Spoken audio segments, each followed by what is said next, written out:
चलिए आप लोग श्याम पट की तरफ ध्यान दीजिए। हम लोग पढ़ रहे थे कक्षा 7 विषय विज्ञान अध्याय 1 पादपों में पोषण। भाग 1 भाग 2 आपको पढ़ा दिया गया था। भाग 1 में पढ़ाया गया कि पौधा जो है अपना भोजन स्वयं बनाता है और पौधे पर ही सारी चीज जो अपने भोजन के लिए आश्रित रहता है, इसलिए पौधा स्वपोषी। फिर हम दूसरे भाग में पढ़े थे कि पौधा जो है अन्य पौधा जिसमें क्लोरोफिल नहीं है, प्रकाश संश्लेषण की क्रिया नहीं होती, वो अपना भोजन कैसे विषम परिस्थिति में प्राप्त करता है, उसके बारे में पढ़े थे। आज जो पढ़ना है भाग 3 में हम लोग को मृदा मिट्टी में पोषक तत्वों की पुनः पूर्ति किस प्रकार होती है। तो पौधा जो प्रकाश संश्लेषण के माध्यम से जो भोजन बनाता है, तो भोजन बनाने में बताए थे कि पौधा क्या क्या लेता है।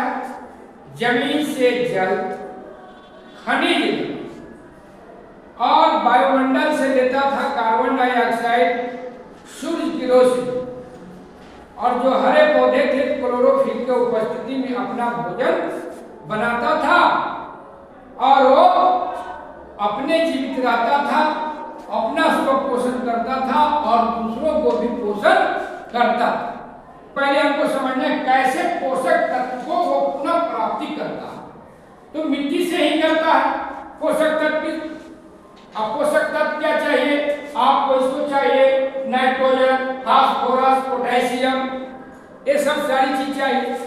लेकिन पौधा को जो एक पोषक तत्व मिलता है, आप पढ़िएगा फिर आगे जाइएगा दूसरा अध्याय में, तो उर्वरक खाद क्या है। पौधा को हम लोग वृद्धि और विकास के लिए देखते हैं, किसान सिंचाई के साथ साथ उसमें खाद डालता है, पूरा बरक डालता है। तो उर्वरक क्या है, खाद क्या है? खाद जो है घरों में बनाया जाता है गोबर से और एक खरपतवार से। उर्वरक क्या है? उर्वरक बनता है कहाँ? फैक्ट्री में। वो है जो क्या है? अकार्बनिक। और ये क्या है? खाद जो है क्या है? कार्बनिक है। तो ये जो खाद के माध्यम से, उर्वरक के माध्यम से जो पोषक तत्व प्राप्त करता है, किसान देता है किसमें? खेत में। चाहे गमला में मानी जब लगाता है तो इसमें भी खाद को देता है।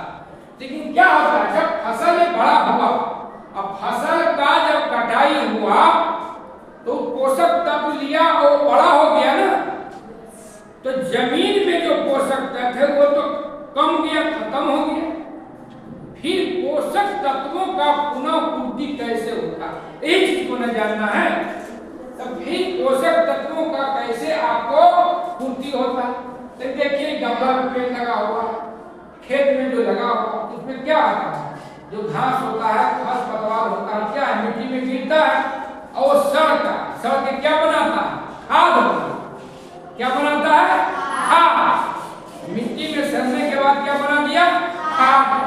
अब लेकिन खाद तो बना दिया, लेकिन उसको नाइट्रोजन जो है पौधों को अधिक मात्रा में चाहिए।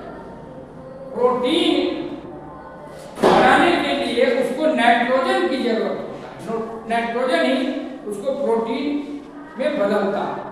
लेकिन अब ये नाइट्रोजन तो पौधा अपने आप में नहीं ले सकता। अब पौधा जो है अपना भोजन बनाने में कार्बन डाइऑक्साइड लेता था कहां से? वायुमंडल से।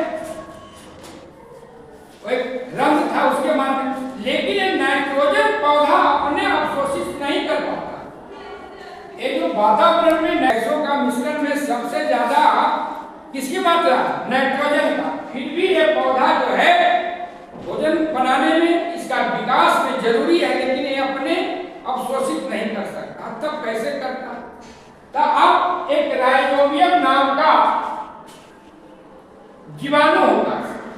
राइजोबियम नाम के जीवाणु। ये राइजोबियम क्या होता है? दलहनी पौधों के जड़ में रहता है। दलहनी पौधों को जड़ दी, जैसे मटर हुआ, चना हुआ, सीम हुआ। आप इस जड़ को जब देखिएगा तोड़ के तो देखिएगा कि अंदर एक जो है जड़ के अंदर दो भाग में बांटिएगा तो देखिएगा कि एक गड्ढा जैसा मिलेगा और उसमें देखिएगा माइक्रोस्कोप से तो उसमें दिखाई देगा ये राइजोबियम जीवाणु। अब ये राइजोबियम जीवाणु जो है ये पौधों को नाइट्रोजन लेने में काफी मदद करता है। इस तरह से पौधा जो है अपना पोषक तत्व पुनः कैसे प्राप्त करता है, तो मिट्टी से ही, मिट्टी से पोषक तत्व लेता है, मिट्टी से पोषक तत्व समाप्त होता है। और इसको हम फिर जब इस प्रकाश संश्लेषण की कहानी अभी बताएंगे आपको कि कभी मिट्टी कभी पानी।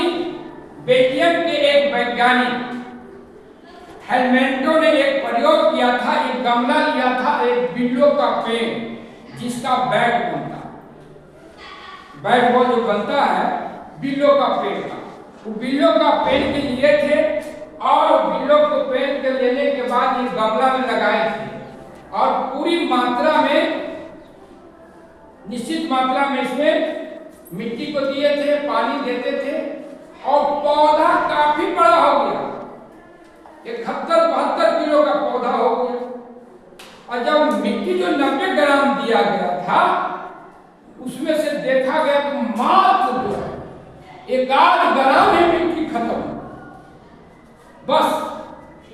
अब बाकी पौधा जो है उसी मिट्टी से और पानी जो डाला जाता था उसी से अन्य पोषक तत्व प्राप्त करके पौधा काफी बड़ा। फिर इस प्रयोग के आगे दूसरा वैज्ञानिक पढ़ाएं आगे, तो हम फिर पढ़ेंगे आगे। आज इतना ही।